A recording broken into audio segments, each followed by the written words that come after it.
সেদিন আমি আর আমার বন্ধু ক্রসিং এর পরে রিকশায় করে বাসায় আসছিলাম।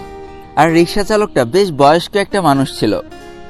আমি আর আমার বন্ধু ফ্রি ফায়ার গেমটা নিয়ে আলোচনা করতে করতে বাসায় আসছিলাম। আমরা দুইজন তো একই সাথে গেমটা খেলি, তাই ওকে আমি বলছিলাম যে আজকে কখন থেকে খেলা শুরু করবি। আমার বন্ধু আবার গেমের পিছনে বেশ ভালোই টাকা খরচ করে, তাই আমি আবার ওকে বলছিলাম যে নতুন কোবরা ইভেন্ট আসছে, কত টাকা খরচ করবি দোস্ত? মোটামুটি ভালো টাকা তো লুটে নেবে। ঠিক এমন সময় ওই মুরব্বী রিক্সাওয়ালাটা একটু মাথাটা ঘুরিয়ে আমাদের কাছে জিজ্ঞাসা করলো যে বাবা, তোমরা যে এই গেমটা খেলো সেই গেমটা খেলতে গেলে কি কথা বলা লাগে? তো আমি বললাম হ্যাঁ আঙ্কেল, এই গেমটা খেলতে গেলে বেশ কথা বলা লাগে, যত কথা বলা যায় তত এই গেমটার মজা নেওয়া যায়। তারপরে সেই রিক্সাওয়ালাটা আবার আমার কাছে জিজ্ঞেস করলো যে এই গেমটার পিছনে কি টাকা খরচ করতে হয়? তো আমি বললাম হ্যাঁ আঙ্কেল, যদি ইচ্ছা করা হয় তাহলে এই গেমটার পিছনে প্রচুর টাকা নষ্ট করা যায়। তখন সেই রিক্সাওয়ালাটা একটু রেগে গিয়ে আমাদের দিকে তাকিয়ে বলল যে বাপ, তোরা যে গেমটা খেলছিস সেই গেমটা যে তোদের জীবনটা ধ্বংস করে দিচ্ছে, তোরা কি তা বুঝতে পারিস? আমার খুব কষ্ট লেগেছিল, তাই আমি আঙ্কেলের কাছে জিজ্ঞেস করতে বাধ্য হই যে কেন আপনি আমাদের দুজনকে এইভাবে বকলেন। তখন বলতেছে বাবা, কিছু মনে করো না, আমার না একটা ছোট্ট বাচ্চা ছিল। ওর যখন 4.5 বছর বয়স ছিল তখন ওর মা আমাদের দুইজনকে ছেড়ে চলে যায়, আমাদের সংসার আর করেনি। তারপর থেকে যে কতটা কষ্ট করে ওকে আমি মানুষ করেছি তার কি বলবো। প্রথম দিকে শরীরে জোর ছিল, রাজমিস্ত্রির কাজ করতাম, বেশ ভালো টাকা ইনকাম করতে পারতাম। আর আমি সবসময় চাইতাম আমার ছেলে যেন মানুষের মতো মানুষ হয়, তাই তার পড়াশোনার দিকে খুব জোর দিতাম। আমার একটাই স্বপ্ন ছিল আমার সন্তান যেন একটা বড় অফিসার হয়। সৃষ্টিকর্তার কাছে আমি যা চেয়েছি সৃষ্টিকর্তা আমাকে তাই দিয়েছিল। আমার সন্তানের ব্রেন যে এত ভালো ছিল বাবা, সে আর কি বলবো। ছোটবেলা থেকে মা হারা ছেলেটা আমার, সবসময় চেষ্টা করতাম মার অভাবটা পূরণ করার। সে আমার যত কষ্টই হোক, সারাদিন কত পরিশ্রম করেছে আমার সন্তানটাকে একটু মানুষের মতো মানুষ করার জন্য। বিশ্বাস করো, বড় ওয়ান ছোট ওয়ান প্রত্যেকটা ক্লাসে আমার সন্তানের রোল 1, 2, 3-এর মধ্যে থাকতো। যখন বছর শেষে রেজাল্ট দিত আমি তো কিছু বুঝতাম না, পাড়ার ছেলে মেয়েদের দেখাতাম, সবাই বলতো আমার ছেলে নাকি পুরো ফাটাই দিয়েছে, অনেক ভালো রেজাল্ট করেছে। এই কথাটা যখন শুনতাম তখন গর্বে আমার বুকটা ফুলে উঠতো। এই করতে করতে আমার ছেলেটা ক্লাস 8-এ উঠে গেল। এদিকে আমার শরীরটাও একটু অসুস্থ হয়ে পড়লো, তাই আমি আর রাজমিস্ত্রির কাজ করতে পারতাম না। তাই কিছু টাকা জমানো ছিল, সেই টাকা দিয়ে একটা রিক্সা কিনলাম। অটো রিক্সা কিনতে পারিনি বাবা, অটো রিক্সা তো মেলা দাম, তাই পায়ে চালিত রিক্সা কিনলাম। তারপরে বাবা রাজমিস্ত্রির কাজটা ছেড়ে দিয়ে এই রিক্সাটা চালানো শুরু করলাম। আগে যেখানে 500 টাকা ইনকাম হতো এখন সেখানে 250-300 টাকা করে ইনকাম হয়। তারপরে আমার সন্তানকে আমি কখনো বুঝতে দিইনি, সর্বোচ্চ চেষ্টা করেছি তাকে ভালো রাখার। এদিকে সবাই বলতেছে 8-এ নাকি আবার কি বোর্ড পরীক্ষা হয়।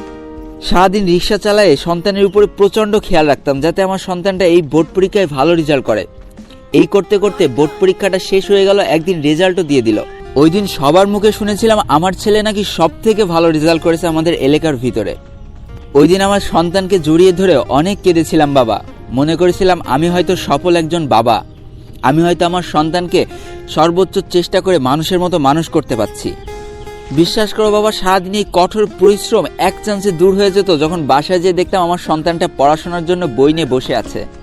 ছেলে তো বোর্ড পরীক্ষায় ভালো রেজাল্ট করেছে, তাই স্কুলের সকল স্যার ম্যাডামরা বলল তাকে সায়েন্স দিয়ে দিতে। বাবা, একটা সন্তানকে সায়েন্সে পড়াতে গেলে যে কি খরচ সে শুধু সেই বাবা মাই জানে যে তার সন্তানকে সায়েন্সে পড়ালেখা করায়। 3-4টে স্যারের কাছে পড়াতে হতো, কি করে যে টাকা জোগাড় করতাম আমি নিজেও জানতাম না। এমন অনেক দিন গেছে যেখানে আমি সারাদিন না খেয়ে সেই টাকা জমিয়ে আমি আমার সন্তানের স্কুল কলেজে দিয়ে এসেছি। হঠাৎ করে দেখলাম কি একটা ভাইরাস এসে গেছে, সবকিছু বন্ধ হয়ে গিয়েছে, স্কুল কলেজ সব বন্ধ হয়ে গেছে। একদিন আমার ছেলে আমার কাছে এসে বলতেছে বাবা আমার একটা ফোন লাগবে। আমি বলতেছি কেন রে বাপ, গরিবের সংসারে আবার ফোন কি হবে? বলতেছে স্কুল কলেজে নাকি ইন্টারনেটে ক্লাস হচ্ছে, ওইগুলো সে না করলে অনেক পিছিয়ে যাবে। তখন আমার কাছে গচ্ছিত মাত্র 3,000 টাকা ছিল।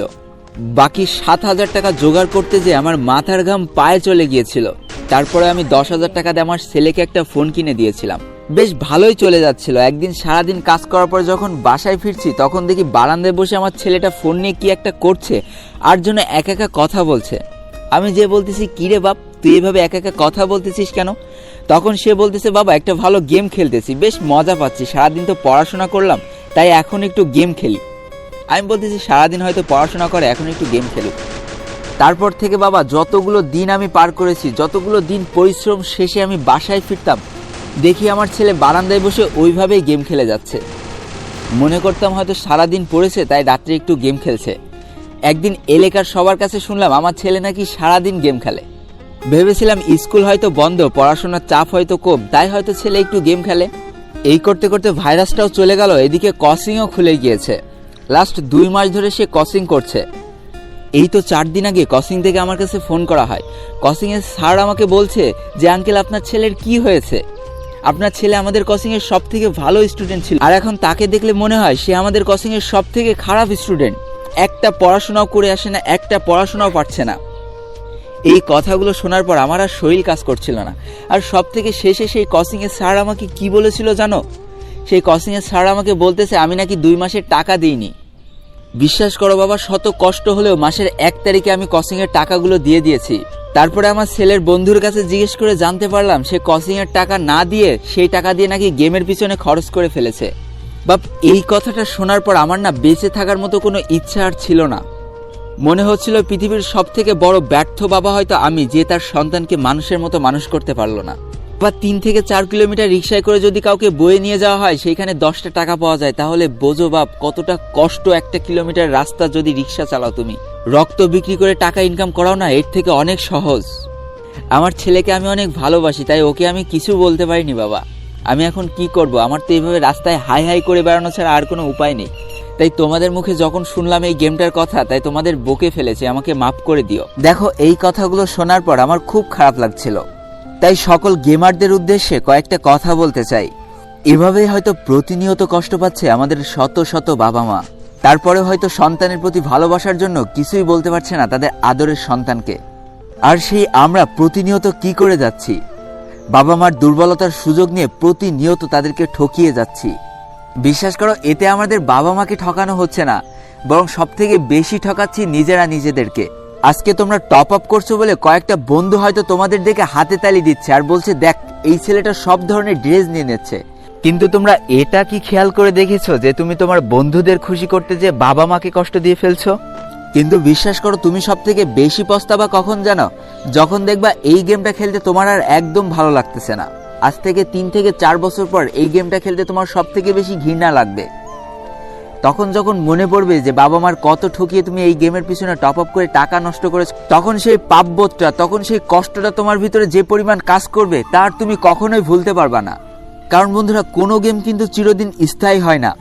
এই গেমটা আজকে তোমার কাছে সব থেকে বেশি ভালো লাগছে, একদিন দেখবা এই গেমটা তোমার কাছে সব থেকে বেশি খারাপ লাগছে।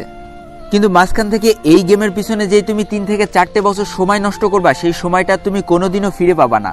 ততদিনে দেখতে পারবা তোমার জীবন থেকে বেশ কয়েকটা বছর হারিয়ে ফেলেছ, যেই বছরের ঘাটতি তুমি আর সারা জীবনেও তুলতে পারবা না।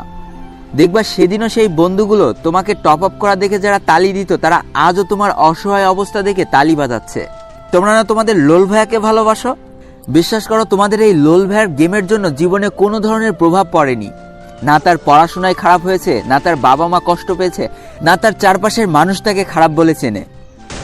গেমটাকে বন্ধুরা আমি ভালোবাসার অবস্থান থেকে নিয়েছি, গেমটাকে আমার নেশায় পরিণত করিনি। আজকে আমার কথাগুলো তোমার কাছে হয়তো জ্ঞানের বাণী বলে মনে হতে পারে, কিন্তু 3 থেকে 4 বছর পরে মনে হবে ইস, ওই দিন যদি লোল ভাইয়ের এই কথাগুলো মেনে চলতাম তাহলে আজকে আমার এই খারাপ পরিস্থিতির সৃষ্টি হতো না। তাই আজকে সকলে মিলে আমরা একটা শপথ করব, প্রথমে আমাদের একটা ভালো মানুষ হতে হবে, তারপরে যে ভালো একটা গেমার হতে পারবো, ভালো একজন জাতিতে পরিণত হতে পারবো, ভালো একজন ছাত্র হতে পারবো।